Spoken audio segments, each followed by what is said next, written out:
Let's unravel Geeta's world. Hello and welcome. This is the 104th episode of Geeta's World. Quite a mouthful, Geeta. Every time I say 104th episode. And there's a lot that is happening around the world. So I was actually confused what to discuss and what not to.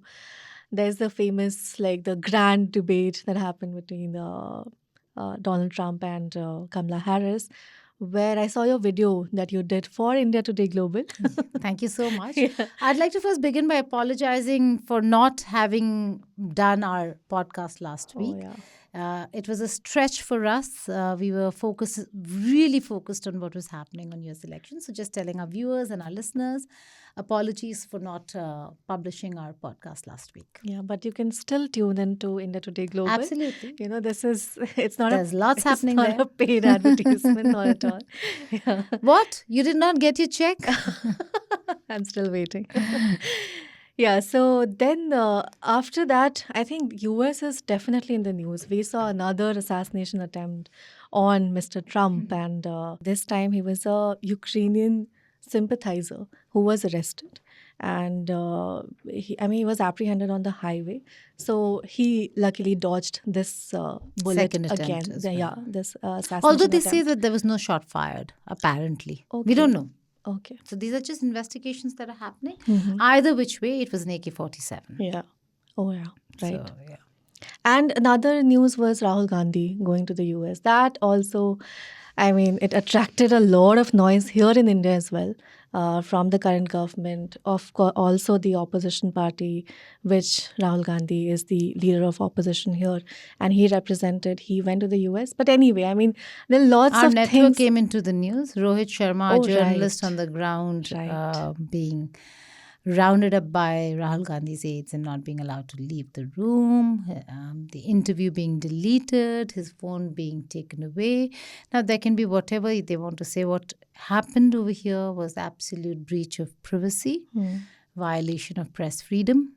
Sam Petroda spoke with Rohit later, apologized. He's still looking into the matter. Yeah. But that doesn't cut it, That's what we keep saying, Anna, and we've been discussing this for a while, mostly off the record, but let's just put it on the record that political parties can be where they are. Political leaders can reach the heights that they reach, but political workers should always know that they should pay heed to what the leader is saying. Here Rahul Gandhi keeps talking about press freedom, dignity of the press, so on and so forth. And when you see the workers, they're on such a high that Rahul Gandhi's become this big person that they forgot the basic etiquettes and decency of how to handle and the behave. press Yeah. and behave with a journalist. Yeah. Sam Petroda, of course, was not in the room when this transpired, but doesn't really. It cut doesn't reflect. It reflects badly. Very on- poorly. Yeah. And imagine it's happening in the US. Where breach of privacy, if you're taking somebody's phone and opening the phone, is a massive breach. Right. They did issue an apology later, right? They did not issue an apology. Sam Petroda on record had said that he's looking into the matter. Then he later spoke with Rohit, where he apologized. And then he said that it's very unfortunate what has happened. But it is a wake-up call for the Congress that if you are going to go across the country and the world talking about press freedom and showing that Exactly. to the world as to what the government is doing, then you also need to reflect a little. Right. If you want to become the alternative, you also have to practice what you are Yes. preaching. Yes. Not that they are the alternative and not that the other side does not preach any of it, Right. but yes. You don't try to show the mirror and then, not reflect upon what is happening within. Exactly. So that was unfortunate. Yes. So moving on, because right now, of course, we are not discussing this week because I think, and I'm sure mutually we think that US, we have covered a lot on Geeta's world, but there's one country that we We've actually done want that to. as well, but we've not done the subject that you've picked up. Right. That is, I wanted because that did not generate the right buzz as it should have.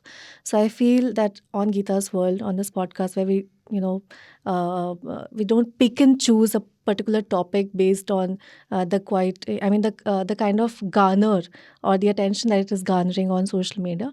We pick and choose because we feel about that particular topic. And that we think it's important to discuss it. Right. So Canada, why? Because here in India, of course, we know it as like it's a it's a popular destination, right? Be it for work, be it for studying. But right now, I think it's been a month, Geeta, that the students are protesting over there, the Indian students specifically, because if you go by the data, for the background, there's this new immigration policy that has left thousands of international students, particularly from India. They are worried about their future. And reports suggest that 130,000 former international students are projected to see their work permits expire by the end of this year and in 2025 and could face potential deportation. So if you go by the data, if just 2022 alone, 2.26 lakh of Canada's 5.5 lakh international students were from India. There's this one angle. The second angle is that we'll be focusing is how this particular issue, how this immigration issue could impact Prime Minister Justin Trudeau's election bid, because election is due next year, and the left-leaning New Democratic Party has just pulled its support from Trudeau's minority government. So first, I would like to cite this because it paints a better picture for our listeners and viewers as well. So I was reading through this particular news report where a former international student, Mehakdeep Singh, he told Omni News, and I'll quote him. He said that for the past 6 years, I studied, I worked, I paid taxes, and earned through CRS, which is Comprehensive Ranking System points. But the government has just taken advantage of us. Now, that is quite a strong statement. So let's try to understand from you, Geeta, what exactly is happening. What is this postgraduate work permit that is going to be that is going to end by 18 months? And why the students fear that they could be deported from Canada? So, Anna, Canada is always known to be the haven for immigrants when it comes to multiculturalism. Having Trudeau as the leader heading the government in Canada, he has been one as Prime Minister who has opened Canada up to immigrants, especially from India, at a time when the US was closing its doors to immigrants and foreign students. So that was a time when we saw a real high. Now, and then the immigration policy, which allows you to work after your education, bound by years. But then what happens is, what used to happen was that even if there was a cap to the work permit, the fact that they were allowed to work first, and then once you've worked for 2 or 3 years, they would then apply for a permanent residency. Okay. That is PR. Yeah. Once you get Canadian PR, you further then work, for a few more years to get your citizenship, and further when you work down, you concretize your stay in Canada either through continued PR or citizenship, which is a naturalized one.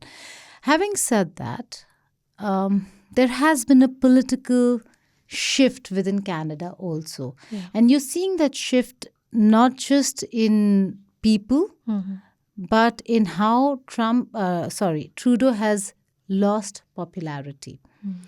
Trudeau is losing ground. Elections around the corner.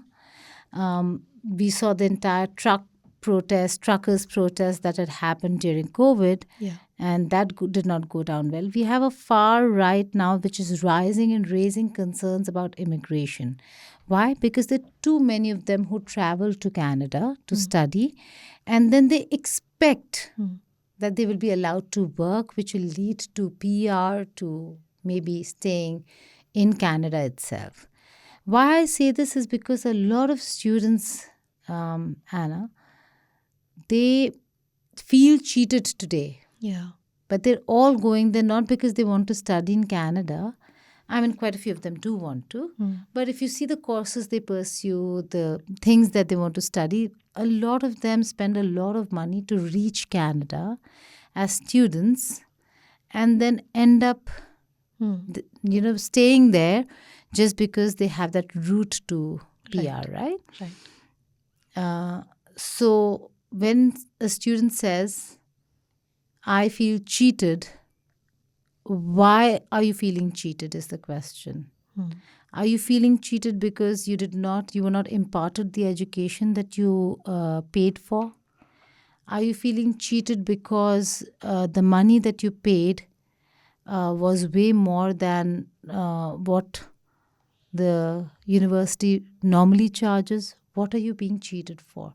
Governments can change policies about how they want their internal dynamics to work. If you're feeling cheated because you planned a future in a country where you've just gone to study, if you're just a student, your focus has to be studying there and coming back. Right. So why are you feeling cheated? Why are 70,000? And I know it's very sad because they all spent, a lot of them, their family and parents must have sold off their land and property to get the children to go for their education to Canada. But Geeta, those who go for their postgraduate programs, they have this idea in their mindset, of course, after completing their postgraduate, they'll anyway get the work permit and then they'll start working in Canada. Now that's the problem, that they're not getting that permit, See, I think right now it feels extreme. We do not know how long these policies and there is a lot of pressure, but there's so much of political pressure. He has to win an election. It doesn't seem like he's going to win. His ally has withdrawn from the coalition, so things don't look good. Which also means that that they are the leader Jagmeet himself is a Sikh, right? Canadian Sikh. So and most of the students, if you look at the breakup, who have gone on this education turn PR kind of a dream, are from Punjab. Quite a few of them actually only speak Punjabi. Yeah. So I've spoken to them. They speak a bit of broken English and only Punjabi. So they're actually clearing exams for English before turning up in Canada. Something is broken in that system, Anna. And this should never have happened, for it to take a turn to the extent that people are now questioning within the country as to what is really happening. Yeah. So the root of the problem is, and this could sound very extreme, I'm not saying that. I'm saying that these cases where students actually go there to study and then, make a life for themselves as they do in the US, but the checks and balances have to be there. When the barrier of those checks and balances break is when you give the opposition a chance to say, well, they're invading our country, which is what the far right is saying now. It's an invasion, that they will take over all our jobs, that they have taken over all our jobs, and so on and so forth, right? But that's just one of the most important problems, which is the root of what and why Trudeau is facing what he's facing today. Right. Adding to what you said, there's this news that came recently about a 20-year-old Pakistani national who was arrested. His name is Mohammed Shahzev Khan, and he was arrested on terrorism-related charges. And it's said that he had entered Canada on a student visa in May 2023. And he is accused of planning attacks in New York City, targeting the Jewish community, allegedly in support of the Islamic State. So, this is definitely adding to the anti-immigration, sentiment in Canada, that they are saying that, okay, if you're, because of student visa, which apparently has been now cut down to, I think, 50%. Initially, they were. So if you go by the data, like, for example, between 2013 to 2023, Indians, I'm talking about Indians right now, Indians immigrating to Canada rose from, which is around 326% of an increase between 2013 to 2023, which is this is the National Foundation for American Policy Analysis. So if you see, I mean, it's like a drastic increase, like 326%. Yes. And the Indian And enrollment. if you look at the breakdown, they will primarily be from Punjab. Yeah, right. And we are not on this podcast or in this network. We do what many others have done, which is put Punjabis in a box of calling them certain names. Yeah. We're not doing that. That's not what we do. But the fact that a lot of the people from the community who think that they can have a political voice if they get their own people in, do get those kids in too. They have become a very strong voice. It was untenable for Jagmeet to stay on with Trudeau and his government with a change in policy. Of course, there are many other reasons, but I'm just saying. Yeah. But I still want to understand that what do you think are calculations running in Trudeau's mind right now? There's, like you explained, adding to what you said, nearly 4 to 5% Canadians are of Indian origin. Among them, the Sikh community especially have lent him great support. And he has also wooed them on several occasions. Yet, this particular decision is bound to affect a lot of South Asian and Indian students who were on the track of getting this permanent residency for. And Trudeau has previously said that his job is not to be popular when he defended an increase in the carbon tax earlier this year. So he apparently, I mean, this immigration thing was like an electoral issue. Even environment carbon is. Right. So when he came to power, that's why the right party, the right leading party is also saying that, you came to power on this particular issue and now you have to rethink your agenda. So what do you think could be his calculations? But I think it's only because the system is a little broken. One, do the breakup. You've done the increase. If you do the breakup, you'll see that a lot of them are from Punjab. But if you do another poll of Canadian Americans, how many of them are okay with this immigration policy? You'd be surprised to see many are not. They're not okay with people who are not passing and clearing exams or taking the exams in an ethical manner and reaching Canada. Yeah.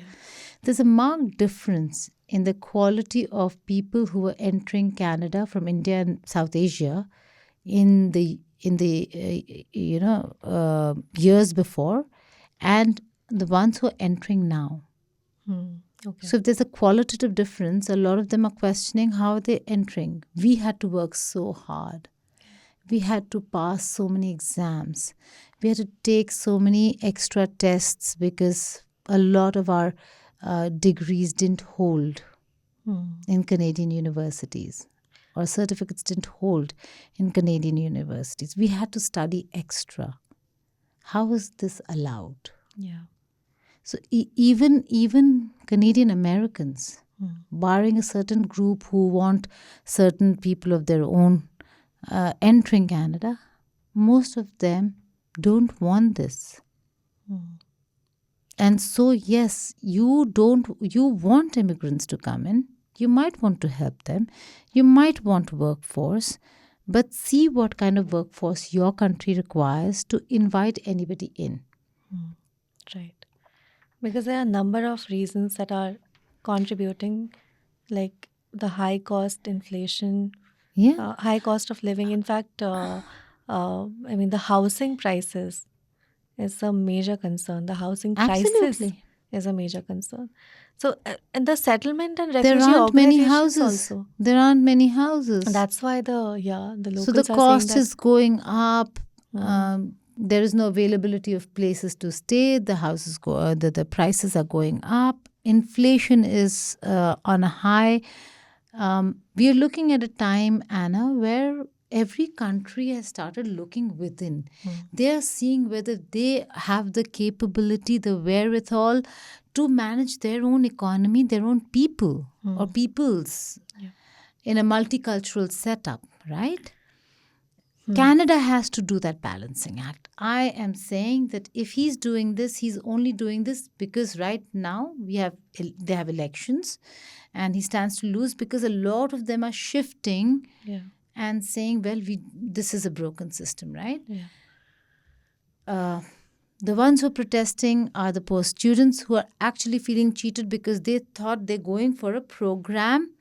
So the students who've gone at this point in time are going with a program which says 3 years or 4 years of course plus these many months of 18 months, I suppose, of work permit, and then from there they see, right?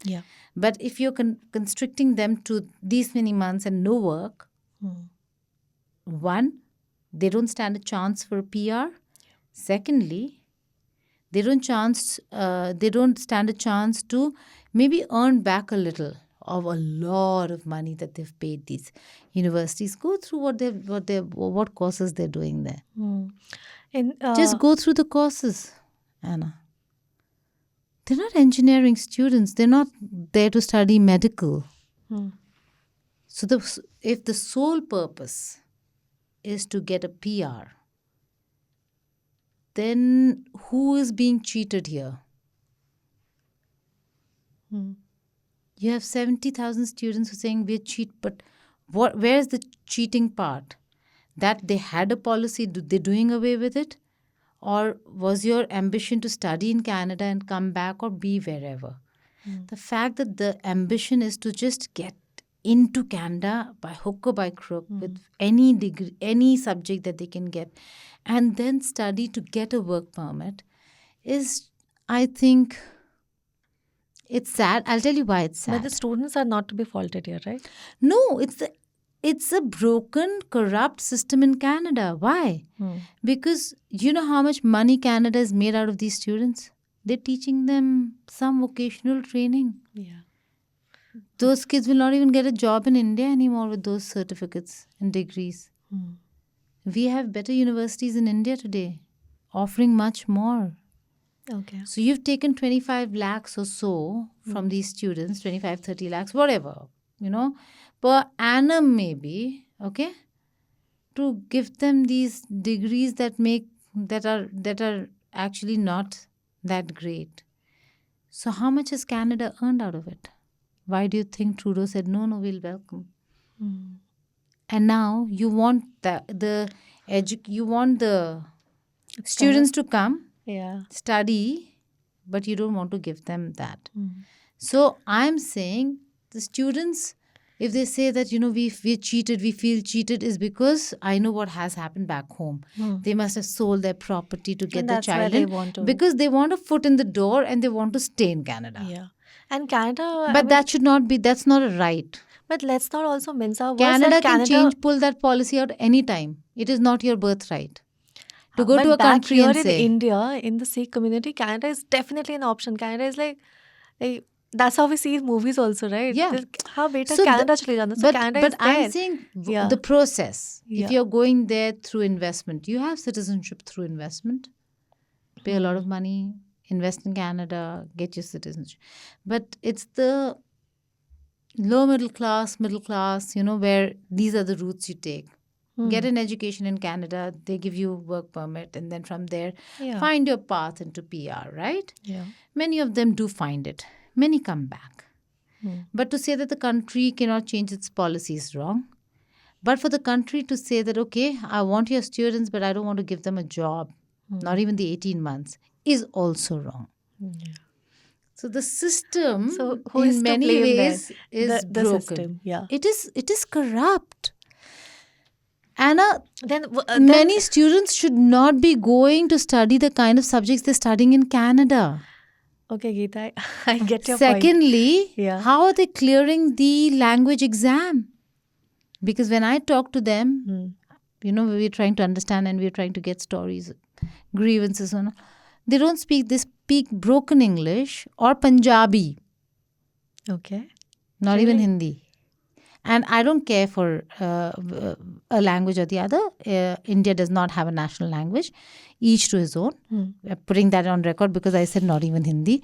So don't, don't think I'm a South Indian. Yeah. My Hindi is also broken. So I'm just saying. Has to clarify. Yeah, I'm just saying that, they speak their mother tongue fluently and broken English. So it's a corrupt system of touts, cheating the kids, which is why Ministry of External Affairs actually puts out a statement every now and again saying, please do not fall into the hands of these touts who send your children taking a lot of money. They don't end up doing what they're supposed to do or what they think their ambition is. Okay. It is a clear directive advisory that is given time and again by the Ministry of External Affairs. It's a very corrupt system. Everybody's earning. The children suffer at the end. But the children weren't feeling the pinch of that suffering because they were getting something there, like a work permit and PR. Now, if that's taken away, then yes, they will feel cheated. I started by saying that why are they feeling cheated, and everybody must be thinking, oh my God. Even I'm trying to understand that.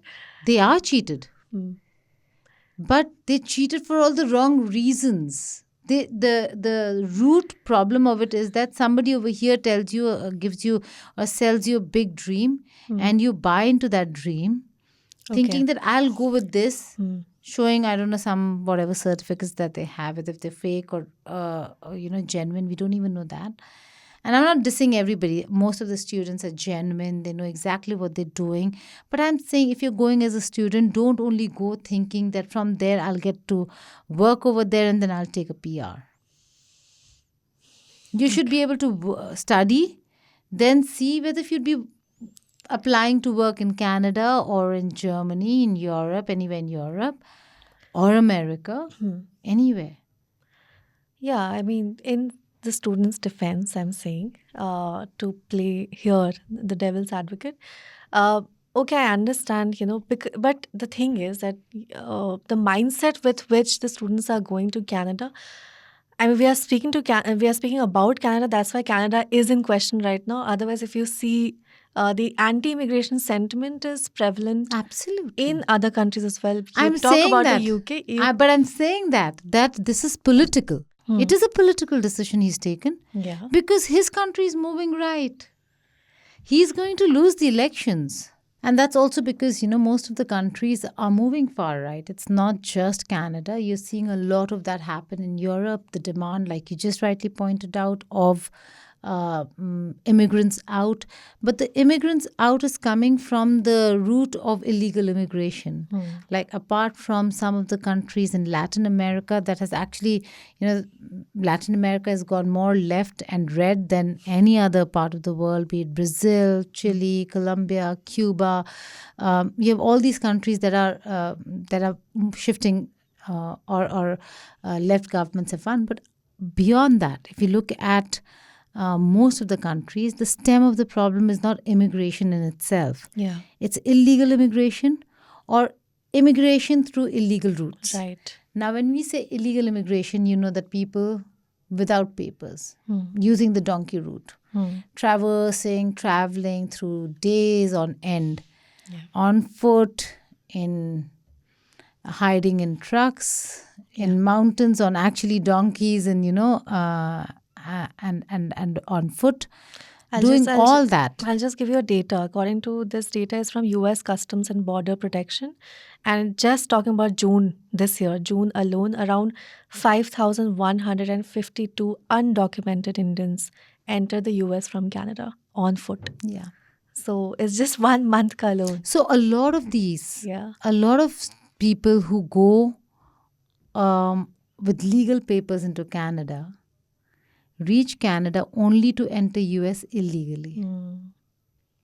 So that's also a strange one where you're not taking the entire route is not illegal. You're reaching Canada legally.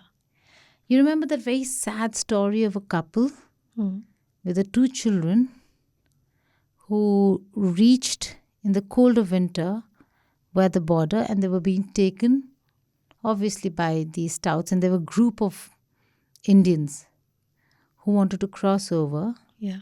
And there's a massive, this is Canada border during winters. It's snow everywhere. Canada is cold. And the four, the couple, a young child, and an infant, a baby, they lost their way and they were found a few days later frozen to death. Oh, God. So you have cases of people freezing to death too. They actually risk their lives to enter the United States of America. And this is situation for those who are entering as illegal immigrants. When I say immigrants who are using illegal routes, are those who use touts to pass tests. There are people who offer, who ask for money to pass your IELTS or TOEFL exam, which are the two language tests for US to enter US or to enter US UK or to enter UK and Europe. So they actually seek money, and they will make you pass your IELTS or TOEFL. Yeah. So, which is why they can't speak the language. And what happens at the border at immigration, if they've gone and they are being asked questions, yet they see through that and they allow the students to go. So the entire system, there's a problem with the entire system. They've all earned out of it, and now they just want to tell the children to go back. Yeah. Now they are looking within. Yeah, not just looking within. They've already made their money. Yeah. So that's what now that, this idea of Canada being this multicultural haven. I will not say that Trudeau is not. I'd say that now your power, your position is certainly more important than you being multicultural. Especially if the culture is not Canadian. Yeah. And it's an outside culture. Right. If it was Canadian, if you're talking about ethnicity within Canada, he'll have no problem. But to him, this is dispensable, right? And that's why he's doing away with the policy. Can he do away with a policy that says equal rights to all Canadian citizens? No. That's equality for all cultures. Exactly. Across cultural lines. He's not going to do that. Yeah. But yeah, that's what but then I also want to understand that do you also think that this is although it's a very minute kind of an observation that we are factoring in just the anti-immigration sentiment here and the Liberal Party in Canada going the right way, but do you think it somehow the concept, the idea of liberal in Canada right now is waning? And in the years to come, we'll see the elections, of course, and we'll get to know a better picture. But the idea, the concept of being liberal in Canada as a society, do you think it's being? I think it's waning across the world. Okay. It's a polarized society. If you see the U.S. elections, right, it is going to be a polarized election even in Canada. His opponent, if you see Pierre Poilievre, has actually gained ground, and he does not leave a single opportunity to ensure that Trudeau is cornered.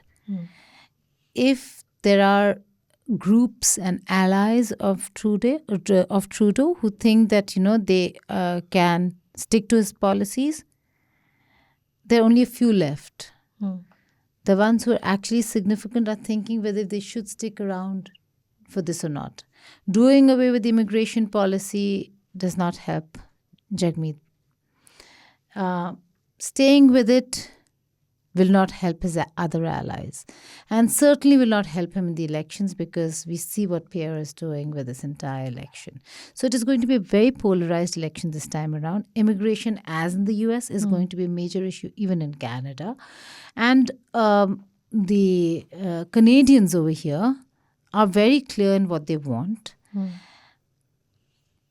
Most of them, I do consider Canada as a very liberal country, are very welcoming of outsiders. They are welcoming of students from outside.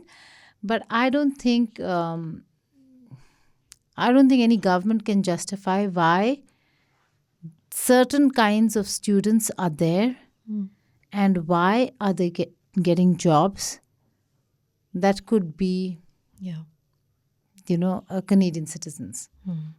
That explanation has to the government or its coalition partners will not be able to give. But there are also rumors that with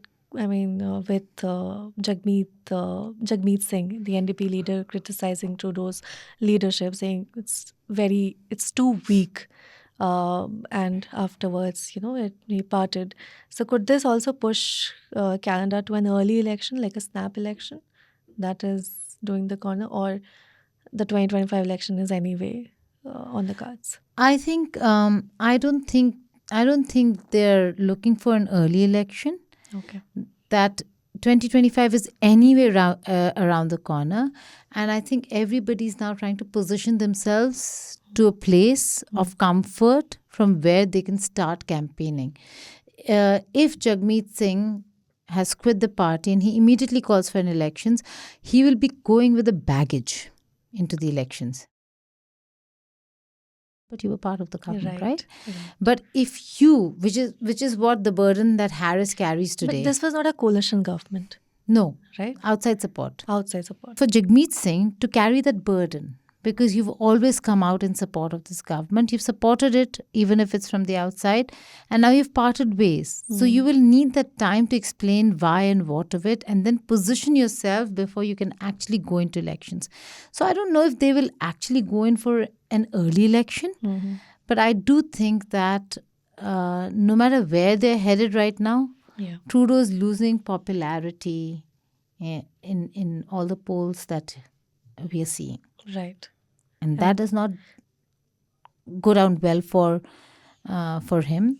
I think Pierre also is trying to consolidate his position so that it shouldn't even be a tight race. Things are not looking good. Everybody right now is focused on the November 5th elections, what happens in the United States of America. That is also because both are allies, but the relationship between Trump and Trudeau is not, it's very kind of a rocky relationship that they share. Like recently also they shared some jibes at each other. So They did recently? What did they say? They did. Trudeau said that we don't know exactly what he'll do, obviously, like Trump, but he represents a certain amount of unpredictability. So they just traded words in the recent past. Yeah, and Trump also, he falsely claimed that Justin Trudeau is the son of former Cuban dictator Fidel Castro in his book Save America. So, yeah, I mean, we shouldn't be surprised because that's Trump. Crazy. So, Geeta, I think only time will tell. Like you said, Justin Trudeau has definitely lost his popularity, and that's why we're seeing such measures being adopted by him and his government that, okay, we want to salvage this now. Just want to end this with a specific picture, that circulated, and I would want your opinion on that. So this is a picture of a turbaned Sikh who was defecating on a beach, and that was circulated widely on Canadian internet, and it was used to spark anti-immigration hate in the country. And this picture later proved to be fake. That is what has been reported. But even while Indian students and temporary workers protest against, the prospect of deportation, they're also countering this narrative where they are being blamed for the country's inflating and housing crisis. And a lot of them are escaping on foot, like I said, on to the US, where they're seeking refugee status. That is not because of the rising inflation and the housing crisis. That has always been the route. Okay. One of the major routes. Yeah, but having said that, you're right about racism. That it's but I would obnoxious levels of racism. Exactly. Right now. Exactly. But I also want to understand that, their claims are going to be denied there in the US if they go, since both Canada and the US have an agreement in this regard. Do you think the Indian government here needs to be saying something because these are students who have spent, like you have explained in detail, spent lakhs of rupees for a dream, if that's corrupted, but still that's a dream for many, that is now sort of No, unraveling. no, no. The dream. So let me say this: the dream is not corrupted. Hmm. The dream is fine. Students have a right to dream. It's the corrupt system that allows them to actualize something that otherwise would not have actualized. The means they are taking. Certain number. The other half or whatever percentage that there is have reached there. They do feel like they've been wrong because this was a policy that existed. Yeah. So normally what happens is that such policy announcements are made for the next batch. So if somebody is going to make that payment, they should know that there is no job option. Not for the 3 or 4 years of education that somebody's already received and paid a lot of money to stay there just because they'd be allowed to work. Yeah. So such policy implementations also should happen from the batch that is going to come to Canada, not the ones who are already there. So they have a right to really go out and say, but you promised us work permit. Right. We paid so much money and we've come because you promised us work permit, and now you're not giving us that. So that is where they feel cheated. I'm saying governments have a right to change their policies. change their policy. Got it. Yeah. But it should be done from the day that the students, the next batch comes, because then they will be coming with their eyes open. Yeah. No, the question here is on the Indian government that I want to ask. What do you think our silence about this crisis says about us, about our foreign policy? So you can. So yes, it's quite interesting because on the racism bit, we've not heard much because it turned out to be fake news and they don't really respond or react to fake stuff, right? But there are questions in the Ministry of External Affairs briefings that we've asked about this situation of students in Canada. They have been rather careful about what has happened. Now, MEA in its briefing had stated that they're unaware of major deportations. Yeah. Now, it is true because major deportations have not happened because they still are protesting, the students over there. Right. So they don't know, but they do know that there are a large number of students in Canada who have been protesting, who are studying there. The number is pretty significant, and that they have been looking into the problem because this is something that is always taken up with the consulates, the respective consulates and the High Commission in Ottawa. Okay. But the fact that they're saying that not significant deportations have happened, Anna, clearly shows that one, they've not been deported yet, Okay. and that India would also like to maybe downplay it a little, because if these many number of students come back to India, it'd be a big, big, big problem for the Modi government. Yeah. In how to handle the situation. And the fact that they'd have to engage and take up the matter with Ottawa at a time when relations between New Delhi and Ottawa are not that great. Right. To be honest, it's a difficult So it's a hanging situation. balance where, Yes. I mean, But when it comes to students, they will have to speak. they'll have to speak. Then what is the resolution? Nothing. The immigration policy will not change because students from one country is affected. Similarly, there'll be students from Pakistan who would be affected. There'll be students from Bangladesh who would be affected. Students from across the world are affected if China says no work permit. And most of them will be very upset.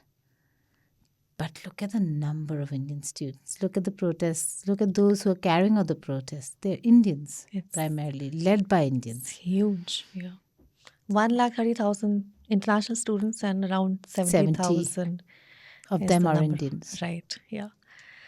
Okay. I think we'll wrap up the discussion on that note. And clearly, we don't have any conclusion because we can just assess the situation right now. And no, there's one conclusion. I don't think the work permit is going to be given. I think he stick to this policy at least till 2025. It could return. If he returns, I don't see that also happening. So let's wait and see. Yeah. So we can't say what's going to happen to Canada, Yeah. but we can surely say that maybe most probably the students, no matter how much they protest, they will not everybody will be accommodated. Let's just say. So they'll be deported. Right now, it's insignificant according to Randhir Jaiswal, the Ministry of External Affairs spokesperson. So Okay. I don't know. Okay. Okay. This is the language of diplomacy then. Yeah. So thank you, Geeta. Thank you so much for this, insightful discussion that we had on Canada. And I hope to all listeners and viewers, especially in India, where this dream of Canada, I mean, it always brims in every Indian household you No, speak of. dream. But this is also a message to the parents. Please don't fall into the trap of touts. Yeah. Don't think your child will be happy going through illegal routes. Right. Don't do that to your child. It is not worth it. Yes, yes. So thank you so much, and keep your feedback coming in. And if you like this episode, please do share it with people you know who might be thinking to moving to Canada for their studies or work purpose. And do let us know what you thought about this episode. You can tune in to our other episodes that we have done, and there's a number that you can reach out to. It is 8588 and there's an email ID which is pods@indiatoday.com. Thank you so much, and we'll be back next week.